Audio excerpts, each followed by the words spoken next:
The Alfred, founded in 1871, is the oldest Melbourne hospital still operating on its original site. But the true foundation of Alfred Health is its people. The nurses, the doctors and wider medical staff have delivered care to the injured and sick for 150 years and supported Victorians through some of the most traumatic events in recent history. The disaster in southern Australia on Wednesday, February the 16th, 1983, was not caused by ordinary bushfire. The devastating Ash Wednesday bushfires were the catalyst for the establishment of the pioneering burns unit. In one incident of unspeakable horror, 11 volunteers, including a woman, died. The most critically injured were sent to the Alfred, where Patricia Hooton had just been appointed nurse in charge. The patients were traumatised from the event of a catastrophic unfolding situation, as were our staff. Patricia and her young nursing team tended to those who had been caught in the infernos, including volunteer firefighter Ranald Webster. It was like driving through a sheet of flame, as I say, right across the road like that.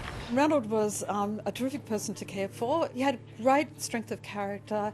He had great purpose. He was very thankful for the care that we gave him. Ranald survived and for the next few decades until his passing in 2010 spoke often of his gratitude to medical staff for giving him a second chance at life. They gave me 4% chance of living.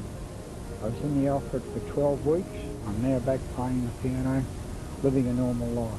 Thank God for the Alfred. The Ash Wednesday disaster helped shape the specialised function of the burns unit with dedicated staff, improved treatments and a focus on psychological healing and pain management. We sort of tailored it very much as to what they could tolerate, and there are times that you said, look, enough's enough. We also now have a lot of synthetic skin substitutes which enable us to essentially keep burns wounds closed, uninfected. An offshore tragedy, the 2002 terror attacks in Bali, again put the Alfred's expertise in the spotlight. This was obviously not people who were only burnt but also involved in blast injuries, which sort of add a whole level of complication. Unit Director Dr Heather Cleland oversaw the operation to treat dozens of patients with burns to more than a third of their bodies. When something like this happens, everyone does rally round. And when the Black Saturday bushfires erupted in February 2009, the staff knew exactly what they had to do. Surgical teams worked around the clock treating 20 patients,